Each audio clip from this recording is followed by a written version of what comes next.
வணக்கம் நண்பர்களே. இன்றைக்கி நம்ம கூட உரையாடுறதுக்காக இணைந்திருப்பவர் பிரபல ஜோதிடர் கார்த்திக் சிதம்பரம் அவர்கள். வணக்கம் ஐயா.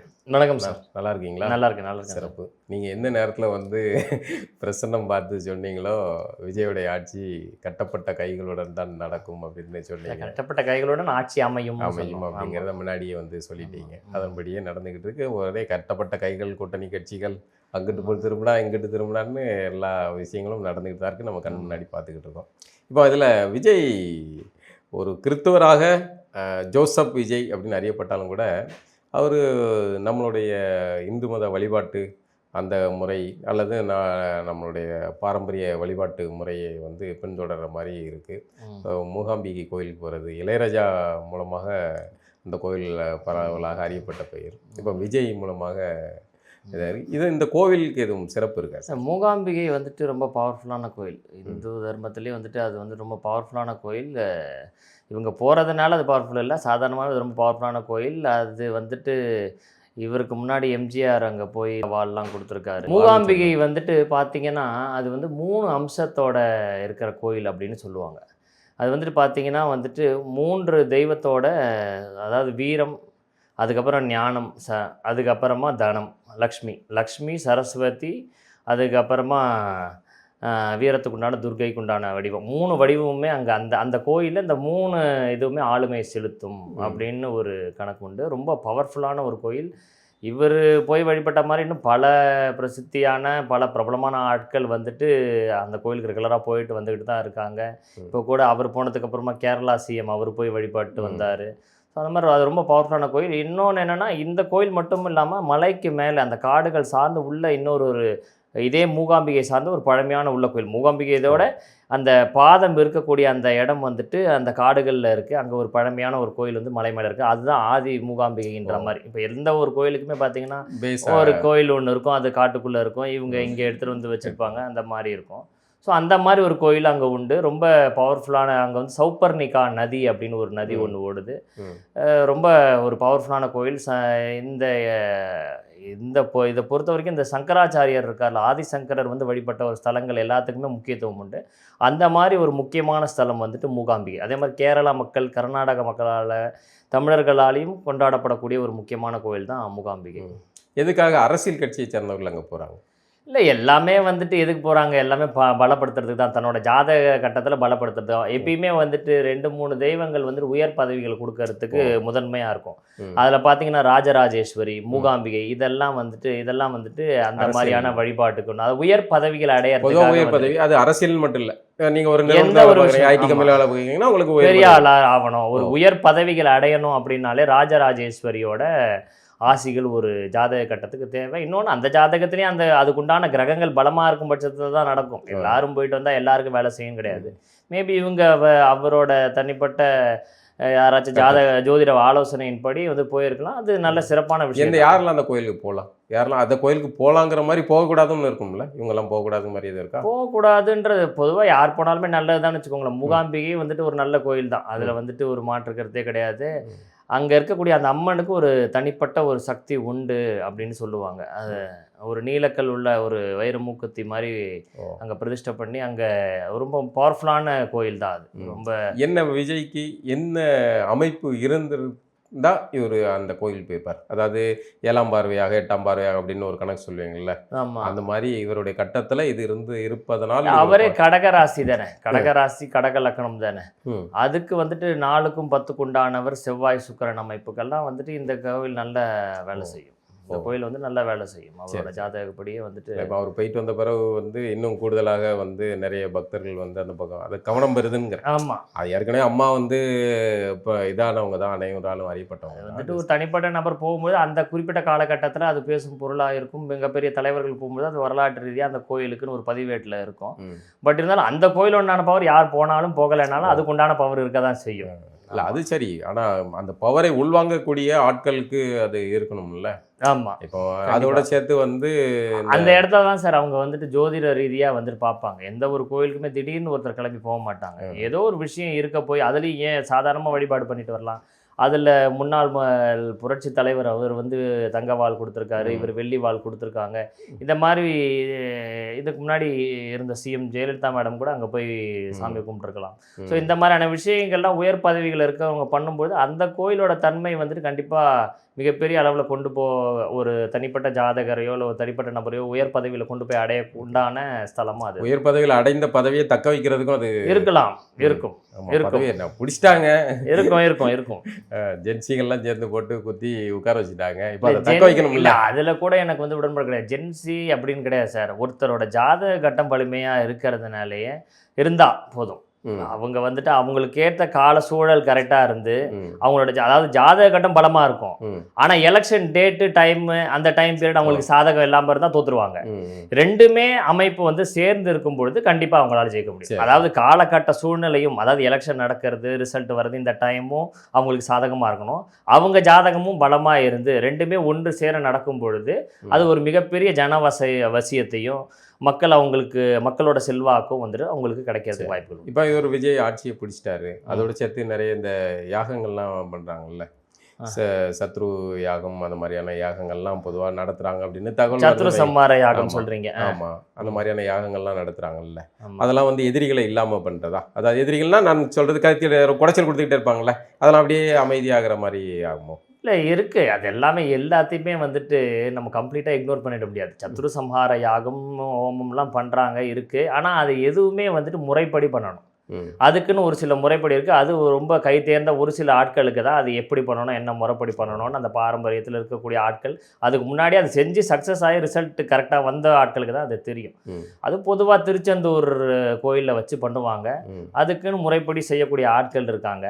அந்த இடத்துல போய் பண்ணும்பொழுது தான் அது சக்ஸஸ் ஆகுமே தவிர எல்லாரும் எல்லா விஷயத்தையும் பண்ணால் அது சக்ஸஸ் ஆகாது. இல்லை, அது கடந்த ஆட்சியிலையுமே செஞ்சாங்கன்னு சொல்லுவாங்க. அதுதான் நான் சொல்கிறேன். இப்போது இவர் செய்யறதுனால மட்டும் எலெக்ஷன் ஜெயிச்சிட்டான்ற கணக்கு கிடையாது. நல்லா நீங்கள் புரிஞ்சுக்கணும். இப்போ இவர் மட்டும் தான் செய்கிறாரா? இப்போ அவங்க நினைச்சா செய்ய முடியாதா? எல்லாரும் எல்லாம் செஞ்சு பார்த்துருப்பாங்க. ஆனால் எண்ட் ஆஃப் த டே ஜாதக கட்டம் யாருக்கு பலமா இருக்கோ அவங்கள கொண்டு வந்து நாக்காலே உட்கார வைக்கும். அவருடைய அடுத்த இதில் நிறைய மாந்திரிகம் சார்ந்த விஷயங்களாவே நம்ம பேசிக்கிட்டு இருக்கோம். அவருடைய இந்த அரகஜான்னு ஒன்று சொல்கிறாங்க, கருப்பு பொட்டு. அது அரகஜான்னா அது ஒன்றும் மாந்திரிகெல்லாம் கிடையாது சார். பொட்டு வைக்கிறதுனாலலாம் ஆட்சியை பிடிச்சதோ இல்லை ஆட்சியை நிலைநிறுத்துறதோ வந்து பண்ண முடியாது. அரகஜான்றது அகில் மரத்தில் அந்த கட்டையிலேருந்து எடுக்கக்கூடிய ஒரு வாசனை திரவியம் தான். இதெல்லாம் வந்துட்டு தமிழ்நாட்டில் மட்டும்தான் இதெல்லாம் இருந்தது அப்படின்லாம் ஒன்றும் கிடையாது. எகிப்தியர்கிட்ட இருந்தது, கிரேக்கர்கள்கிட்ட இருந்தது. இதெல்லாமே வந்துட்டு ஒரு ஈர்ப்புத்தன்மைக்காக வைக்கப்படக்கூடிய ஒரு சில விஷயங்கள் தான். பொதுவாக அந்த காலகட்டத்தில் பெண்கள் வந்துட்டு ஒரு ஈர்ப்புக்காக, ஒரு வசியத்துக்காக ஒரு மை மாறி அதை வச்சுக்கிட்டு இருந்தாங்க. அவ்வளோதான். அது ஒரு வாசனை திரவியம். வாசனை திரவியத்துக்கு என்ன ஒரு பெரிய இதுன்னா, ஒரு வாசனை திரவியத்தை நீங்கள் யூஸ் பண்ணும்பொழுது ஹார்மோனல் பேலன்ஸ், ஹார்மோனல் செக்ரீஷன் இல்லை ஹார்மோனல் ஆக்டிவேஷன் அதிகமாக நடக்கும். அதனால தான் 13 வயசுக்கு உட்பட்ட குழந்தைகள் அதிகமாக பெர்ஃப்யூம் யூஸ் பண்ணால் ஹார்மோனல் இம்பேலன்ஸ் வரும் அப்படின்னு ஒரு சயின்டிஃபிக் ரிப்போர்ட் சொல்லுது. புரியுதா உங்களுக்கு? ஸோ இதெல்லாமே வந்துட்டு ஒரு ஈர்ப்புத்தன்மை, ஒரு வசியத்துக்கு தான். இதெல்லாம் வந்துட்டு தமிழ் சித்தர்களே எழுதியிருக்காங்க. இப்போ உங்களுக்கு போகர் 7000 பார்த்தீங்கன்னா பெரும்பாலான சித்தர்களே இதில் வந்துட்டு இருக்குது. இது வந்து மாந்திரிகம், இது வைக்கிறதுனால ஆட்சியை பிடிச்சிட முடியும், அது அப்படி கிடையாது.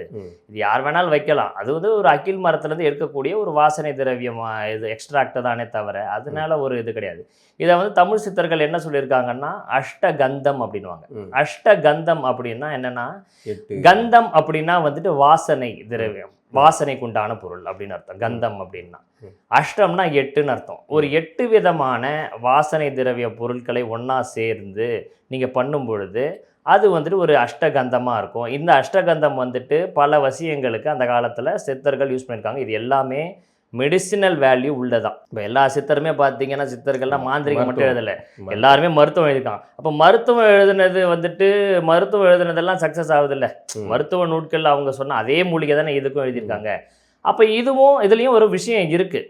நான் சொல்கிறது உங்களுக்கு புரியுதா? அப்போ இதில் வந்துட்டு அஷ்டகந்தத்தில் பார்த்தீங்கன்னா புணுகு, கோரசேனை, அதுக்கப்புறமா வந்துட்டு ஜவ்வாது, இந்த மாதிரி இதை வந்துட்டு யூஸ் பண்ணி அதை நம்ம வந்துட்டு பண்ணுவாங்க. அதில் பார்த்தீங்கன்னா தேவதாரம், ஜாதிபத்திரி, இந்த மாதிரி பல எல்லாமே மருத்துவ குணம் கொண்டது தான். இப்போ உங்களுக்கு கோரசேனை பார்த்தீங்கன்னா ஒரு பசுமாட்டுக்கு கௌமாரி நோய் வந்து தாக்கப்பட்டுச்சுன்னா அதுக்குள்ளே இருக்கிற ஒரு ஆர்கன் பார்ட் மாதிரி அதுதான் வந்துட்டு அந்த கோரசேனை அப்படின்னு. புணுகு அப்படின்றது சிவெட் பூனையிலேருந்து வரக்கூடிய ஒரு வாசனை திரவியத்துக்கு உண்டான பொருள் தான்.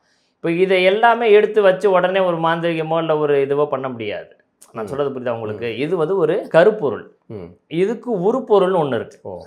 அந்த உருப்பொருளையும் கருப்பொருளையும் ஒன்றா சேர்க்கும் பொழுது தான் எங்கேயுமே வந்து சிவசக்தி ஐக்கியம் ஆகும் பொழுது தான் அதில் வந்துட்டு ஒரு உயிர்ப்பு சக்தியே கிடைக்கும். சக்தி கிடைக்கும். ஆமாம், ஒரு உயிர்ப்பு சக்தி கிடைக்கும். உயிர்ப்பு சக்தி கிடைக்கும்னா அதுலேருந்து ஒரு சில விஷயங்கள் பண்ணுவாங்க. அது என்னென்னா உதாரணமாக ஒரு தெய்வ வசியத்துக்கு ஒரு கோயிலே கூட பார்த்தீங்கன்னா அபிஷேகம்லாம் முடிஞ்சது இந்த அஷ்டகந்தகத்தால் பண்ண இதை வந்துட்டு அந்த சாமிக்கு வைப்பாங்க. புரியுதா உங்களுக்கு? ஸோ இந்த மாதிரியான பொருட்களை ஒன்றா சேர்த்து தான் வந்துட்டு பண்ண முடியுமே தவிர அதில் வந்துட்டு இப்போ வந்துட்டு அந்த காலத்தில் பார்த்தீங்கன்னா ராஜவசியம், அதை ராஜாக்களுக்கு இது பண்ணுவாங்க. அதே மாதிரி தனவசியம் பண்ணுவாங்க. தனவசியம்னு பண்ணும்பொழுது பார்த்தீங்கன்னா அதில் வந்துட்டு சில பல மூலிகை எக்ஸ்ட்ராக்டை சேர்ப்பாங்க. உதாரணமாக வந்துட்டு தாமரை சீட்ஸ் இருக்குல்ல, அதுலேயே வெண்தாமரை சீட்ஸுக்கு ஒரு வேல்யூ உண்டு, செந்தாமரை சீட்ஸுக்கு ஒரு வேல்யூ உண்டு. இந்த மாதிரியான மூலிகை சாறுகளை இந்த குறிப்பிட்ட நட்சத்திரத்தில் அது மட்டும் இல்லாமல் நம்ம சொல்கிற சுவாசத்தில் இந்த கலை ஓடும்பொழுது இதை நீ பண்ணணும் அப்படின்னு. சூரிய கலையா சந்திர கலையா எந்த கலையில் நீ அதை பண்ணும்பொழுது அது எப்படி வேலை செய்யும், இந்த மாதிரி ஒவ்வொரு மைனரான விஷயம் எல்லாத்தையுமே கரெக்டாக பண்ணும்பொழுது தான் அது கரெக்டாக வரும். அப்போ எப்படி அது கரெக்டாக வரும் உங்களுக்கு புரியுதா? அதில் நிறைய நுணுக்கமான சில விஷயங்கள் எல்லாமே இருக்கு. நிறைய டீட்டெயில் உள்ளுக்குள்ள மாந்திரிக ஏரியாக்குள்ள இது நீங்க தப்பு, அதுதான் தப்பு. மாந்திரிகம்னு நீங்க போகவே கூடாது. எப்பயுமே மாந்திரிகம்னு போனீங்கன்னா எந்த ஒரு உயிருக்கோ இல்லை எந்த ஒரு ஆன்மாக்கோ நீங்க கெடுதல் பண்றது அப்படின்னு போனாதான் அது தப்பு. இது சாதாரணமாக ஒரு வாசனை திரவியத்தை எப்படி வேணாலும் ஒரு மனுஷன் பூசிக்கலாமே சார்.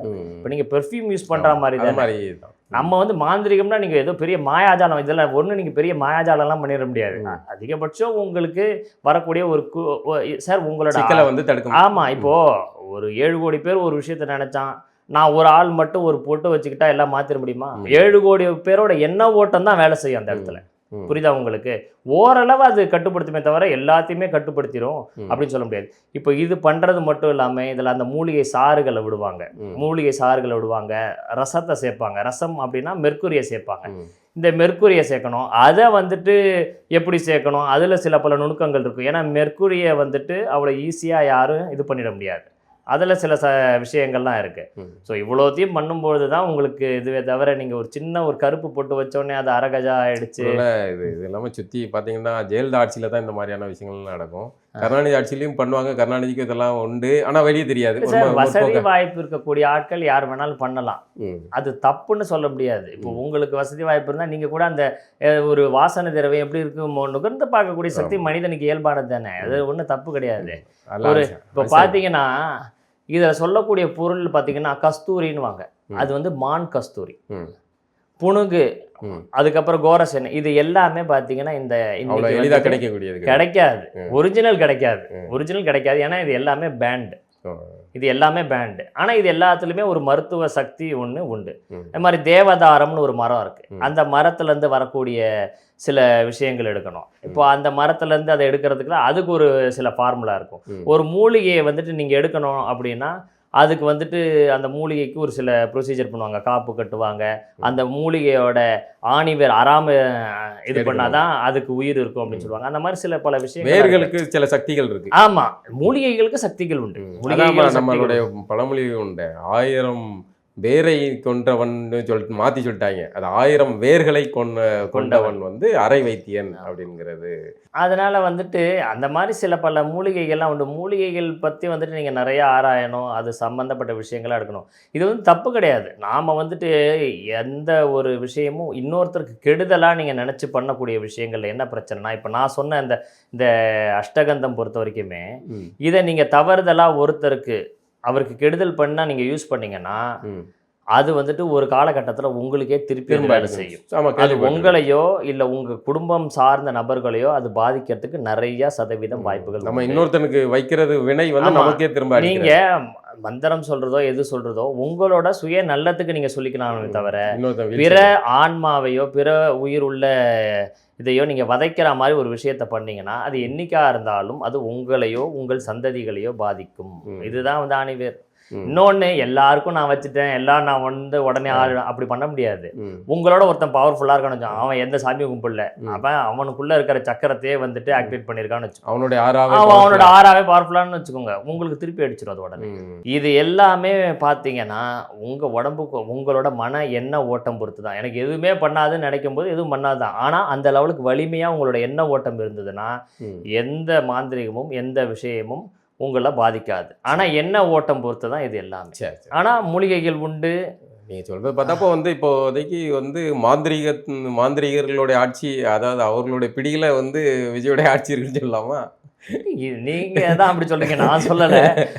இது சாதாரண விஷயம் சார், இது யார் வேணாலும் வாங்கலாம் சார், இது யார் வேணாலும் இது பண்ணலாம். அது வந்துட்டு மாந்திரிகம் அவர் முதல்ல அரகஜா தான் வச்சிருக்காரு, நீங்க எப்படி உறுதிப்படுத்துனீங்க? சரிதான், அவருக்கு பிடிச்ச ஒரு கருப்பு பட்டி சாதாரண இதுவா இருக்கலாம், சாதாரண ஒரு சின்ன ஒரு ஆஷா இருக்கலாம், ஏதோ ஒரு டிஸ்ட்ரிபியூட்டா கூட இருக்கலாம். இது வந்துட்டு மீடியாவா முன்னெடுத்து அது அரகஜா, அது இன்னும் ஒரு 4 பேர் அவங்களுக்கு பிடிச்ச பேரை சொல்லலாம். அவர் அப்படி ஒரு பொருளை யூஸ் பண்ணாம கூட இருந்திருக்கலாமே. சரிதான். நான் என்ன சொல்றேன்னா, அரகஜாவோ இல்ல மத்த நம்ம சொன்ன எந்த விஷயமா இருந்தாலும் இதெல்லாம் வைக்கிறதுனால மட்டும் ஒருத்தரோட கர்ம வினை மாறிடாது. இதனால வைக்கிறதுனால எல்லாத்தையும் மாத்திர முடியாது. அவங்களோட ஜாதக கட்டம் பலமா இருக்கும் பட்சத்துல அவங்க ஆட்சியில இருப்பாங்க, அதை நீடித்து கொண்டு போகவும். விஜயோட ஜாதக கட்டத்தை முழுமையாக ஆய்வு பண்ணீங்களா? விஜயோட அவர் முதலமைச்சர் அவரோட ஜாதக கட்டம் நல்லா தான் இருக்குது, பலமாக தான் இருக்குது. நம்ம ஆரம்பத்தில் சொன்ன ஒரு விஷயம்தான் என்னென்னா, அவரோட படம் சார்ந்த விஷயங்கள் வரும்போது அவர் ஏதாச்சும் ஒரு விஷயத்தில் இருக்கும்போது அரசியல் இல்லை சினிமா. ஆமாம், இப்போ கூட பாருங்களேன், இப்போது வந்துட்டு அவர் படம் கரெக்டாக ரிலீஸ் ஆகும்போது அங்கே டெல்லியில் வெடித்த பிரச்சனை இங்கே சென்னையிலையும் வந்து அவங்களுக்கு தேவையில்லாத நெருக்கடிகள் வந்தது. படம் வந்து 3-4 நாள் ஆயிருக்கு. இப்போ பார்த்தீங்கன்னா அந்த கரூர் சம்பவத்தில் பாதிக்கப்பட்டவங்களோட அந்த வந்துட்டு அந்த ப்ரொவிஷன் கேன்சல் பண்ணிட்டு இருக்காங்க. இதெல்லாம் வந்துட்டு நம்ம சொல்லலாம். அவர் வந்துட்டு அவருக்கு இப்போ இதெல்லாம் வந்து அவர் படம் வெளி வந்ததுனால வந்த பின்விளைவுகள் சொல்லலாமா? ஆமாம், ஏதாவது ஒன்று தான் அவருக்கு பெஸ்ட். அது சினிமா அவருக்கு வந்து அந்த போன முறை இந்த படம் வெளியாகாம இருந்தது ஒரு பாசிட்டிவான பெரிய பாசிட்டிவ் சைன் தான். அவரோட ஜாதக கட்டம் பலமான ஜாதக கட்டம் தான் சார். அதை வந்துட்டு நம்ம வந்துட்டு முழுசாக நிராகரிச்ச முடியாது. அவரோட ஜாதக கட்டம் பலம் தான். அவருக்கு ஜனவசியம் உண்டு, மிகப்பெரிய மக்கள் செல்வாக்கெல்லாம் உண்டு. அதான் என்னன்னா, இது ஏதாவது ஒன்று சினிமா ஆர் பாலிடிக்ஸ் அப்படின்றது பெஸ்ட். சரி, இப்போ படம் வந்துடுச்சு, ஓடிடுச்சு, மக்கள் திரையரங்களை கொண்டாடதான் செஞ்சுருக்காங்க. ஆமாம், அதே சமயத்தில் பிரச்சனைகளும் வருது இல்லை உங்களுக்கு, அதுதான் நம்ம அதோட முடிஞ்சிருமா இல்லை வந்து இது தொடருமா? இல்லை, பொதுவாக அவரோட ஜாதக கட்டத்துக்கு வந்துட்டு அன்றாடம் பல பிரச்சனைகள் இருந்துக்கிட்டு தான் இருக்கும். பட் இருந்தாலும் அதை ஹேண்டில் பண்ணக்கூடிய கெப்பாசிட்டி அவருக்கு கரெக்டாக உண்டு. இந்த ஆட்சியை வந்து அவரால் தொடர்ந்து 5 ஆண்டுகள் முழுமையாக நடத்த முடியும். 2028 வாக்கில் வந்துட்டு பல பிரச்சனைகள் எழும். ஆனால் இப்போவும் சொல்கிறேன், அந்த ஆட்சி சம்பந்தப்பட்ட விஷயங்கள் தினம் பிரச்சனை வந்தாலும், அது பொதுவாகவே எந்த ஆட்சி நடந்தாலுமே நீங்கள் ஒரு பிரச்சனைகள் இல்லை, எப்படின்னா வந்துட்டு இன்னைக்கு சப்போர்ட் பண்ணுறேன்னுவாங்க, நாளைக்கு அதை வந்துட்டு வாபஸ் பண்ணுறவாங்க, இந்த மாதிரியான விஷயங்கள் வந்தாலும் இதை தீர்க்கமாகவும் தைரியமாகவும் கையாளக்கூடிய திறமை விஜய்க்கு அவரோட ஜாதக கட்டத்தில் உண்டு. இப்போ இந்த இடைத்தேர்தலில் நிறைய விஷயங்கள் நடக்குது, அதை நம்ம வெளிப்படையாக பேச வேணாம். இந்த இடைத்தேர்தலில் விஜய்க்கு வந்து கூடுதலாக வாய்ப்புகள் கிடைக்குமா? இல்லை, அவரது ஸ்ட்ராங்காக தான் இருக்குது. ஆனால் என்னென்னா, இடைத்தேர்தல் டேட்டு வரணும்ல. நான் தான் ஆரம்பத்திலே சொல்லிட்டேனே, ஒருத்தருக்கு மிகப்பெரிய அளவில் யோகமான ஜாதகமாக இருந்தால் கூட ரிசல்ட் வர நாள் அன்னைக்கு அவருக்கு சந்திராஷ்டமோ இல்லை ரிசல்ட் பார்க்கணும். ஆமாம், கோச்சாரம் பார்க்கணும்ல. அது வந்துட்டு மிகப்பெரிய அளவில் அதை வச்சு தான் நம்ம அதை கணிக்க முடியும். ஆனால் இப்போதைக்கு இருக்கிறபடி அவருடைய கட்டம் வந்து பலமாக. ஆமாம், இப்போ இந்த அரசாங்கத்தில் எதெல்லாம் அவங்க கவனம் செலுத்தணும்னா, அது வந்துட்டு ஆன்மீகம் சம்பந்தப்பட்ட இடங்கள்ல பிரச்சனைகள் வரதுக்கு வாய்ப்புகள் உண்டு. அதே மாதிரி பள்ளி, கல்வி, பெண்கள், இது 3 விஷயத்துல வந்துட்டு ரொம்ப கவனம் செலுத்தணும். அதுலேயும் மதுரை சுற்று வட்டாரங்கள்லையும் திருநெல்வேலி, தூத்துக்குடி, கன்னியாகுமரி இந்த பகுதிகள் எல்லாம் பிரச்சனை வரும். அதே மாதிரி சென்னை குறிப்பிட்டு சொல்கிறீங்க? இல்லை, இது வந்துட்டு வசந்தன் சார் வந்துட்டு அவரோட உலகியல் ஜோதிடத்தில் இந்த இடங்கள்லாம் வந்து இந்த ராசி மண்டலங்கள் இதெல்லாம் பெறும். இது வந்துட்டு இப்போ கரண்ட்டாக வந்து சனியால் இயக்கப்படக்கூடிய ராசி மண்டலங்கள். இப்படி பார்க்கும்போது உங்களுக்கு சென்னை, காஞ்சிபுரம், திருவள்ளூர் இந்த சைட்லலாம் வந்துட்டு நிறைய பிரச்சனைகள் வரதுக்கு வாய்ப்புகள் உண்டு. இப்போ மதுரை நீதிமன்றம் தான் வந்து அந்த வழக்கை இது பண்ணி. ஆமாம், அதுதான் இதிலெல்லாம் வந்துட்டு இதுக்கேற்ற மாதிரி அவங்க ஒரு பரிகாரம் பண்ணும்போது, பரிகாரம்ன்றது அவங்க தனிப்பட்ட விருப்பம், அதான் அதை சமாளிக்கிற மாதிரி எப்படி என்ன பரிகாரங்கள் உண்டு? இல்லை அது வந்துட்டு அவர் இது பண்ணும்பொழுது அவங்க ஆல்ரெடி பண்ணிட்டு தானே இருக்காங்க, அதனால அது ஒன்றும். ஆமாம், அவர் தான் வந்து வளைச்சி இல்லை இன்னொரு விஷயம் போகிறத விட அவர் தான் பரிகாரம் பண்ணாலும் பண்ணலனாலும் ஒருத்தரோட ஜாதக கட்டம் வலுவாக இருந்தால் அவர் கொண்டு போய் அந்த சீட்டில் உட்கார வைக்கும், அதை நிலைநிறுத்தும். இல்லை சீட்டில் உட்கார வச்சதெல்லாம் சரிதான், சீட்டை வந்து தக்க வைக்கிறது தானே இப்போ பெரிய சீட்டில் உட்கார வச்ச கிரகத்துக்கு அதை தக்க வைக்கிறதுக்கும் அந்த கிரகத்துக்கு தெரியும்ல, அதனால அது பலமா இருக்கு. ஆனா எதிரிகள் பலம் கூடும் அப்படின்றான், எதிரிகள் பலம் கூடும். இப்போ அவருடைய இதில் ஒரு முக்கியமான, அவர் ஆட்சிக்கு வந்த பிறகு ஒரு முக்கியமான நடவடிக்கை அவர் எடுத்தார். அந்த நடவடிக்கை உடனடியாக திரும்ப பெற வேண்டிய ஒரு நெருக்கடியும் உருவானது. நீங்கள் இப்போ ஒரு ஜோதிடர்கிறனால கேட்குறேன், அவர் வந்து ஒரு தன்னுடைய ஆஸ்தான ஜோதிடர் ஒருத்தருக்கு ஒரு அரசு பதவி பொறுப்பு ஒன்று கொடுத்தாரு. இப்போ அதை வந்து கூட்டணி கட்சிகள் எல்லாருமே சேர்ந்து ஒரு ஜோதிடருக்கு பொறுப்பு கொடுக்குறதா அப்படின்னு எதிர்ப்பு தெரிவித்தாங்க. ஒரு ஜோதிடராக உங்களுடைய பார்வை என்ன? இல்லை அது வந்துட்டு ஒன்றும் தப்பு கிடையாது சார், அது வந்துட்டு ஒன்றும் தப்பு கிடையாது. அவருக்கு அவர் மேபி அந்த விஷயத்துலேயும் அவர் எஃபிஷியண்ட்டாக இருக்கும் பட்சத்தில் அதை வந்துட்டு சப்போர்ட் பண்ணலாம். நம்மளாம் வந்துட்டு இல்லை ஜோதிடர்கள் என்ன அவ்வளோ ஒரு முட்டாள்களா என்ன? அதுதான் நானும் கேட்குறேன். எல்லா பேரும் ஜோதிடத்தை பார்க்குறான், ஜோதிடர் இல்லை எல்லா துறையிலையுமே தப்பு இருக்குது உங்களுக்கு, எல்லா துறையிலையுமே நிறை குறைகள் இருக்குது. ஆனால் ஜோதிடர்களை மட்டும் குறிப்பிட்டு சொல்கிறது தவறு. இப்போது ஜோதிடராக இருக்கிறதுனால மட்டும் அவர் வந்துட்டு அது என்ன பிழை இருக்குது? இப்போ ஜோதிடருக்கு இன்னொரு டேலண்ட் இருக்கக்கூடாது. இப்போ ஜோதிடராக இருந்தால் அவர் அட்மினிஸ்ட்ரேஷனில் சிறப்பான ஆட்களாக இருந்திருக்கலாம். அப்போ வந்துட்டு அவருக்கு உண்டான விஷயம் நீங்கள் கொடுத்துருக்கோம். ஜோதிடராக இருக்கிறதுனால மட்டுமே ஒருத்தர் தகுதியற்றவர் நீங்கள் தீர்மானிக்க முடியும். அதே வந்து ஒரு இப்போ ஜோதிடர் ஒரு விஷயத்த கரெக்டா சொல்லிட்டா கூப்பிட்டு சர்டிஃபிகேட் கொடுக்குறீங்களா? ஒன்றும் கிடையாது இல்லை. அப்போ ஜோதிடரை மட்டும் இழுக்க அப்படி பேசுகிறேன். அப்போ நான் என்ன கேட்குறேன், நீங்கள் எத்தனையோ பல கோடி ரூபா போட்டு பண்ணக்கூடிய சர்வேக்கள் தப்பாக போதே, எத்தனையோ பல கோடி ரூபா பண்ணி செய்யக்கூடிய ஆப்ரேஷன் சர்ஜரி வந்து தப்பாக போதே, கையெழுத்து வாங்கிட்டு தானே நீங்கள் சர்ஜரி பண்ணுறீங்க. அதெல்லாம் வந்துட்டு எல்லா இடத்துலையும் தானே நிறை குறைகள் இருக்குது. ஆனால் இப்படி ஒரு கலையை சொல்லக்கூடிய ஜோதிடர்களை மட்டும் வந்துட்டு இழிவாக பேசுறது தவறான ஒரு விஷயம். ஜோதிடராகவே இருக்கிறதுனால அவருக்கு எந்த ஒரு தகுதியும் இருக்காதுன்னு நினைக்கிறதும் மிகப்பெரிய அடிமுட்டாள்தனம். ஜோதிடம் அப்படின்றதே முதல்ல வந்துட்டு நீங்கள் வந்துட்டு ஏதோ இன்னைக்கு தோன்றி இன்னைக்கு கண்டுபிடிச்சது கிடையாது. உங்களுக்கு 1970க்கு அப்புறம் தான் அறிவியல் சார்ந்த விஷயங்கள். அதுக்கு முன்னாடியே பல வந்துட்டு சித்த நூட்களும் பல விஷயங்களும் இத்தனை கோள்கள் இருக்குது, இத்தனை விஷயங்களும் சித்தர்கள் சொல்லியிருக்காங்கன்னா அப்போது அதையும் நம்ம ஏற்றுக்கணும்ல. அதுலேயும் நிறை குறைகள் இருந்தால் அதை சுட்டி காட்டுங்க, தப்பு கிடையாது. ஒரு விஷயத்தை சுட்டி காட்டுறதோ திருத்திக்க சொல்கிறதோ தப்பு கிடையாது. ஆனால் முழுமையாக அது வந்துட்டு ஒரு தவறான விஷயம், அவர்கள்லாம் வந்துட்டு இப்படிப்பட்டவர்கள் என்று முத்திரை குத்துவது ரொம்ப அபத்தமானது. இப்போ சீமான் அவர்கள் வந்து இடைத்தேர்தலில் போட்டியிட போகிறாரு அப்படின்னு அறிவிச்சிருக்கிறாரு. பொதுவாக இடைத்தேர்தல் அப்படிங்கிறது ஆளுங்கட்சிக்கு தான் சாதகமாக இருக்கும். அதுவும் இல்லாமல் இப்போ இருக்கிற மனநிலை எல்லாமே விஜய் வந்து இப்போது தேர்தல் வைத்தாலும் 200 தொகுதியை அடிப்பார் அப்படிங்கிற மாதிரியான பார்வைகள் உருவாகிருக்கு. இந்த சூழலில் சீமான் அவர்களுக்கு வந்து சாதகமாக இருக்குமா? இது அந்த தேதியெல்லாம் அறிவிக்கப்பட்ட அவரோட ஜாதகம் நல்ல ஜாதகம் தான் சார், ஜாதகம் நல்ல ஜாதகம் தான். ஆனாலும் வந்துட்டு சில பல காரிய தடைகளுக்கு தடைகள் இருக்கு. ஆமா, ஒரு எந்த ஜோதிடர் நீங்க பார்த்தாலும் சில விஷயங்கள் சொல்லுவாங்க, அதுல வந்துட்டு காரிய தடைகளுக்கு உண்டான அமைப்பும் உண்டு. ஆனா ஜாதகம் நல்ல ஜாதகம் தான். இப்போ அவர் பார்த்தீங்கன்னா வந்துட்டு அவருக்கு வந்துட்டு குரு தசை ஓடிக்கிட்டு இருக்கு ஆக்சுவலா. பட் இருந்தாலும் வந்துட்டு டேட்டு இதெல்லாம் அனௌன்ஸ் பண்ணும்போது ஏதாச்சும் ஒரு சாதக பாதங்கள் காரிய தடைக்கு உண்டான அமைப்பு சில விஷயங்கள் இருந்தாலும் அவரோட இதை முன்னெடுத்து போய் அவரால் வந்து அதிகார பதவியை அடைய முடியுமா? இல்லை, அரசியல் அமைப்புக்கு உண்டான ஜாதகங்கள் தான். அதை மீறி வந்துட்டு டேட் அண்ட் இதுதான் வந்து தீர்மானிக்கும். அவர் ஏன்னா நீண்ட காலமாக 15 ஆண்டுகளாக வந்து இந்த தேர்தல் அரசியலில் இயங்கிட்டு இருக்காங்க. நான் வந்து நேற்று வந்த விஜயோடைய முகத்தில் வெற்றி பெற்றவர்கள்லாம் வந்து சீமானோட ஜாதகம் பலமாக இருக்குது, அவ்வளோதானே. இல்லை அதான் என்ன கேட்குறாங்கன்னா, சீமானா யார், எம்எல்ஏவா எம்பியா அப்படின்னு எல்லாம் கேட்குற நிலை, சின்ன பசங்க கேட்குற நிலையெல்லாம் வந்து உருவாகிற அளவுக்கு இவருடைய பயணம் வந்து எல்லாம் சாதகமாக இருக்குது. வெற்றியை நோக்கி இது பண்ணுறாங்க, வாக்காளர்கள் பெருமாறியாக கூடுறாங்க வைக்காங்க. ஆனால் ஒரு பின்னடைவு வருது. இப்படியே தொடர்ந்து நடந்துக்கலாம். ஒரு 15 ஆண்டுகளாக வந்து இலக்கு அடைய முடியாமல் பயணம் செஞ்சுருக்காங்களா? அது கட்டத்தின்படி அவருக்கு சாதகமாக இலக்கை அடைய முடியுமா? இல்லை, நல்ல ஜாதக கட்டம் தான். அதன் மீறி பார்க்கும்போது வந்துட்டு எதிர்த்தரப்பு, ஆமாம், யார் எதிர்த்து நிற்கிறா, எந்த ஊரில் அவர் நிற்கிறாரு அப்படின்ற எல்லா விஷயத்தையும் கணக்கு வைக்கணும். இப்போ அம்பாசமுத்திரம் தொகுதியை அவர் அறிவிச்சிருக்காரு. ஆமாம், இந்த அம்பாசமுத்திரம் தொகுதிக்கு நம்ம வந்து இது பிரசனம் போட்டோம். இல்லை, அம்பாசமுத்திரம் தொகுதி அப்படின்றது வசந்தன் சார் அவர் கண்டுபிடிச்ச உலகியல் ஜோதிடத்தின் அடிப்படைப்படி பார்த்தீங்கன்னா உங்களுக்கு துலாம் ராசியில் வரும். அது பார்க்கலாம். பட் வந்துட்டு என்ன நான் சொல்கிறேன்னா வந்துட்டு தேதி யார் எதிர்த்து கேண்டிடேட்டு, என்னைக்கு ரிசல்ட்டு, இதெல்லாமும் ரொம்ப முக்கியம். சரி சரி சரி. இதெல்லாமும் ரொம்ப முக்கியம். இல்லை இப்போ விஜய் வந்து ஜோதிடருடைய ஆலோசகராக நீங்கள் வைக்கிறது தவறில்லை அப்படின்னு சொல்கிறீங்க. இப்போ ஆனால் வந்து பொதுவாக ஒரு முடிவு எடுக்கிறது எல்லா முடிவுமே ஒரு சோதிடர் வந்து முடிவு பண்ணக்கூடாதுல்ல, அரசு நடத்துறதில்ல அப்படிங்கிற ஒரு பரஸ்பர விமர்சனங்கள் வைக்கப்படுதில்ல. இப்போ எல்லாத்துக்குமே வந்து எப்போ நான் இன்னைக்கு வந்து இந்த விழாவை துவங்கலாமா அப்படின்னு ஆரம்பித்து எல்லா விஷயங்கள்லையுமே பண்ணும்போது சோதிடத்தின்படியே இயங்குது அப்படிங்கிற. இன்னொன்று எனக்கு ஆச்சரியம் என்னென்னா, இந்துக்கள் பின்பற்றதை விட இவர் அதிகமாக வந்து கோயில் சார்ந்த விஷயங்களும் இதெல்லாம் வந்து அதிகமாக நம்பிக்கைன்னு வந்துருச்சுன்னா அது மதங்களுக்கு அப்பாற்பட்ட மதங்களுக்கு ஒவ்வொருத்தரோட நம்பிக்கை வந்து அதில் நம்ம வந்துட்டு எந்த ஒரு கொஸ்டினும் பண்ண முடியாது. அது அவங்களோட நம்பிக்கை, தனிப்பட்ட ஒரு நம்பிக்கையை பொறுத்து. இது வந்துட்டு நம்ம அப்படிதான் அவர் கேட்கறாருன்றதுக்கு எந்த ஆதாரமும் கிடையாது.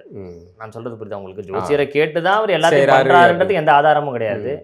இதுக்கு முன்னாடி இருந்த ஆட்சியாளர்கள் கேட்காம பண்ணாங்களா அப்படின்றதுக்கு எந்த ஆதாரமும் கிடையாது. இது ஏதோ வந்துட்டு தொடர்ந்து வந்து இருக்கக்கூடிய காலகட்டம் தான். இவர் தெரிந்தே செய்யலாம். இதுக்கு முன்னாடி இருந்த நபர்கள் தெரியாம செஞ்சிருக்கலாம். முன்னாடி இருந்த ஆட்சியர்களே கூட வச்சிருந்திருக்கலாம். ஆனா வெளியே தெரியாம வச்சிருந்திருக்கலாம். அது ஒன்றும் தவறு கிடையாது. சரியும் தவறு உங்களுக்கு ஆட்சி எப்படி நடக்குது, மக்கள் எந்த லெவலுக்கு சுபிட்சமா இருக்காங்கன்றது தான் ரொம்ப முக்கியமே தவிர, ஒரு ஜோதிடர் வந்துட்டு எதையும் வந்துட்டு ஜோதிடர் வந்துட்டு அவர் மன்னர் நலமும் சரி, மக்கள் நலமும் சரி, ரெண்டுமே பார்த்து தான் வந்துட்டு ஜோதிடம் சொல்லுவார். இப்போ நம்ம உயர்ந்த பிம்பங்களாக, அசைக்க முடியாத பிம்பங்களாக இருக்கிற பல இதுலாம் சரியக்கூடிய காலமாக என்னன்னு தெரில. இப்போ மோடிக்கு வந்து திடீர்னு எதிர்பாராத ஒரு ஆமாம், சிறு கரப்பாம்பூச்சிகள் கூட வந்துட்டு இன்னைக்கு வந்துட்டு இது பண்ணுதா அப்படின்னா, கரப்பாம்பூச்சியை வந்துட்டு நீங்கள் சாதாரணமாக எடுத்துடக்கூடாது. கரப்பாம்பூச்சி அப்படின்றது வந்துட்டு 32 கோடி வருஷத்துக்கு முன்னாடி தோன்ற என்னது டைனாசருக்கு முன்னாடியிலேருந்து இருக்குது. அது எங்கே இருக்கும், எப்படி இருக்கும் அப்படின்றத சொல்ல முடியாது. சில கரப்பாம்பூச்சி பார்த்தீங்கன்னா உங்களுக்கு மக்கி போன கலரில் இருக்கும், குடோன்லலாம் இருக்கும். அந்த கரப்பாம்பூச்சியை பார்த்தா பைசா வருன்னுவாங்க. சில கரப்பாம்பூச்சி நம்ம சாப்பாட்டு வந்ததுன்னா அது பிரச்சனைக்கு உண்டான அமைப்பு. ஸோ இதில் வந்துட்டு இது வந்து எதிரும் புதிருமாக இருக்கக்கூடிய ஒரு சூழல் தான். ஆனால் வந்துட்டு ஸ்டெபிளைஸ்டான ஒரு கவர்மெண்ட் வந்துட்டு இருக்கிறது தான் பெட்டர் இந்த கரண்ட் டைம் பீரியடில் உங்களுக்கு. ஏன்னா நம்மளை சுற்றி வட்டாரத்தில் வந்துட்டு எல்லா இடத்துலையுமே வந்துட்டு நேபாள், ஸ்ரீலங்கா, மற்ற இடங்கள் எல்லாம் ஃபேஸ் பண்ண மாதிரியே இங்கே மாறிடக்கூடாது. நிறைய குறைகளை சொல்லலாம், அதுக்குண்டான விஷயங்களை மாற்றிக்கலாம். பட் இப்போ இருக்கக்கூடிய காலகட்டம் அப்படின்றது இந்த 2026 அப்படின்றது அதாவது மேலே இருக்கக்கூடிய நபர்களுக்கு, அதிகாரத்தின் உச்சத்தில் இருக்கக்கூடிய இடங்களுக்கு, உதாரணமாக டெல்லி போன்ற இடங்களுக்கு அந்த அளவுக்கு சாதகமாக இல்லை. இதை இன்னைக்கு நம்ம சொல்லலை, ஏற்கனவே நம்ம ஒரு 6 மாத காலத்துக்கு முன்னாடிலேருந்தே சொல்லிக்கிட்டு இருக்கோம். உயர் பதவிகள், உயர் அரசாங்கங்கள், டெல்லியிலேருந்து ஆளுமை செலுத்தக்கூடிய நபர்களுக்கு அந்த லெவலுக்கு சாதகமாக இந்த காலகட்டம் அப்படின்றது இல்லை. இப்போ மோடிக்கு வந்து இந்த எதிர்பாராத நெருக்கடியால் அவரோட இமேஜுக்கு இறங்குதா, வீழ்ச்சி இருக்கு? ஆமாம், வீழ்ச்சின்னு சொல்ல முடியாது. அதுதான் அந்த காலகட்டங்கள் அந்த உங்களுக்கு சாதகமாக இல்லை. அதற்குண்டான பிரயத்தனம், அதுக்குண்டான விஷயங்கள் அவங்க ஒரு சைடில் பண்ணிட்டு தான் இருக்காங்க.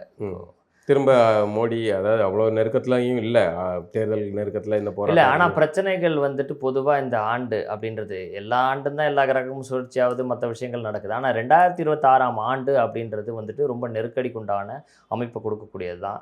இது அரசியல் அரசாங்கம் மட்டும் கிடையாது, அன்றாடம் பொது மக்களுக்கு கூட வந்துட்டு பார்த்திங்கன்னா உங்களுக்கு திடீர்னு வந்துட்டு உணவு பஞ்சமோ இல்லை அரிசி விலை மிகப்பெரிய அளவில் வரலாறு காணாத அளவுக்கு ஏற்றம் பெறத்துக்கோ அந்த மாதிரியான விஷயங்கள், பஞ்சங்கள், திடீர் பிரளயங்கள், எதிர்பார்க்காத ஒரே நாளில் வந்துட்டு இதெல்லாம் வரத்துக்கு நிறைய ஃபயர் ஆக்சிடென்ட்ஸ், அதுதான் வந்துட்டு உங்களுக்கு அது ரொம்ப ரொம்ப கவனமாக இருந்துக்கக்கூடிய காலகட்டம் வந்துட்டு 2026 முழுமையாக ஃபயர் சம்மந்தப்பட்ட விஷயங்கள்.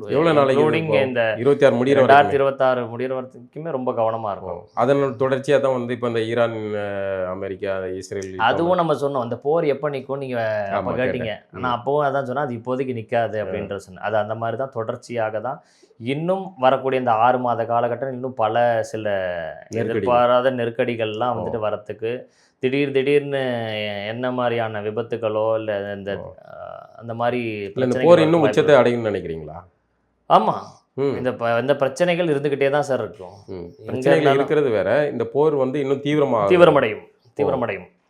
இந்த போர் அது கண்டிப்பாக வந்து நம்ம எல்லார் வாழ்க்கையிலுமே வந்து விளையாட. ஆமாம், அது வந்துட்டு தீவிரம் அடையிறதுக்கு தான் நிறைய வாய்ப்புகள் உண்டு அப்படின்றது தான். அதே போர் பதற்றங்கள், தீயினால் பாதிப்புகள், இது வந்துட்டு ரொம்ப முக்கியமாக காணக்கூடியது 2026.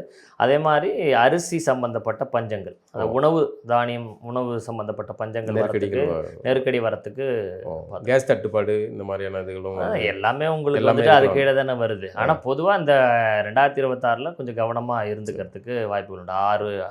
இந்த வரக்கூடிய 6 அல்லது 8 மாதங்களுக்குள்ள இந்த விஷயங்கள்லாம் பார்த்து கவனமாக இருக்கணும். மெயினாக தீ சம்பந்தப்பட்ட மிகப்பெரிய விபத்துக்கள், தீ, அந்த ஃப்ளைட் ஆக்சிடென்ட்ஸ், இந்த மாதிரியான விஷயங்கள், அதுலேயும் ஸ்பெசிஃபிக்காக நெருப்பு சம்மந்தப்பட்ட பாதிப்புகள், அது ரொம்ப கவனமாக இருந்துக்கணும். தங்கம் விலை வந்து ஏற்ற இறக்கத்தோட இதாக இருக்குது. அது வந்து தங்கம் விலை அது ஏறிக்கிட்டே தானே இருக்குது உங்களுக்கு. தங்கம் விலையை பற்றி நமக்கு ஒன்றும் இல்லை. நான் என்ன சொல்கிறேன்னா, குழந்தைகள் சார்ந்த விஷயங்கள், குழந்தைகள் காப்பகம், அதே மாதிரி டூரிஸ்ட் ஸ்பாட்டு, இதெல்லாம் ரொம்ப வந்துட்டு எச்சரிக்கையாக கவனமாக கையாளணும். டூரிஸ்ட் ஸ்பாட்டு, குழந்தைகள் இருக்கக்கூடிய ஸ்கூல்ஸு, இல்லைன்னா குழந்தைகள் இருக்கக்கூடிய காப்பகம், அந்த மாதிரியான இடங்கள் விஷயங்கள்லாம் வந்துட்டு ரொம்ப கவனமாக இருக்கணும். அந்த மாதிரி ஆன்மீகம் ஸ்தலங்களில் கூட்டங்கள் சேர்றது, அந்த இடத்துலையும் கரெக்டான பாதுகாப்புகள் மற்ற விஷயங்கள்லாம் பொருத்தி இருக்கிறது 2026க்கு ஒரு கரெக்டாக இருக்கும். சரி, ரொம்ப நன்றி ஐயா. Thank you sir.